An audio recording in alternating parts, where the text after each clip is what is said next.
decides what is west and north, or what constitutes east and south on a spherical planet? What has created and who creates boundaries between land, between water bodies, between human cultures, between languages, and between communities? The names we use for places, people, things, and ideas are value-laden, not neutral. It is thus relevant to ask who chooses what is what in different areas of life, including within the scholarship. In my keynote, I will trouble the taken-for-grantedness in the educational sciences through what I call a mobile gaze, interrogating why what is understood as what within different domains. I will question the mindset within our scholarship on issues of identity and diversity, the areas of language, and domains related to what we call culture. Such issues related to knowledge regimes and power structures constitute epistemic sustainability. Epistemic sustainability, built on caring for complexity and strives to make complexities visible.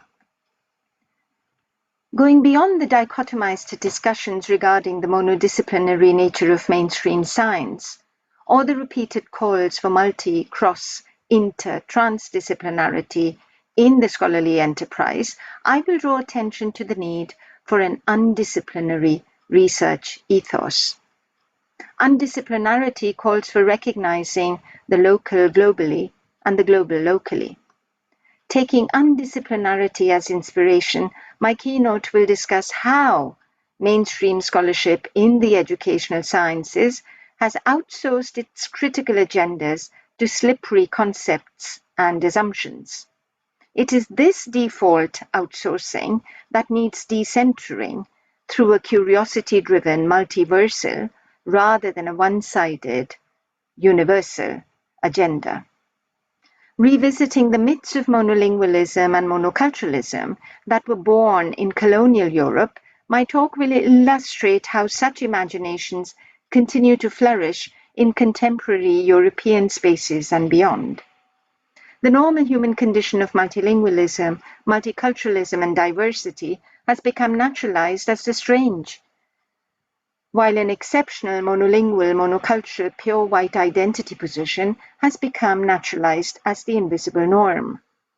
Caring for complexities requires a shift in the ways in which such issues related to communication, culture, and diversity are taken for granted.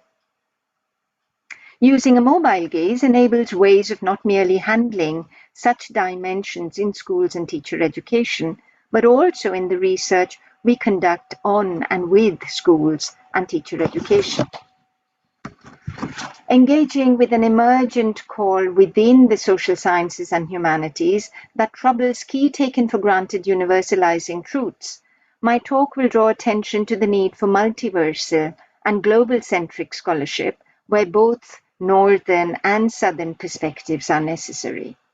Using a mobile gaze and through the Swedish concept sin vendor, I will illustrate and argue for the need to shift perspectives in major and minor ways in research and educational work across K-12 and higher education. The necessity of both major and minor sin vendor are needed if the educational sciences is to go beyond its ethnocentrically framed biases and connect with key challenges in the contemporary world. This requires, I will argue, unlearning in order to be able to relearn.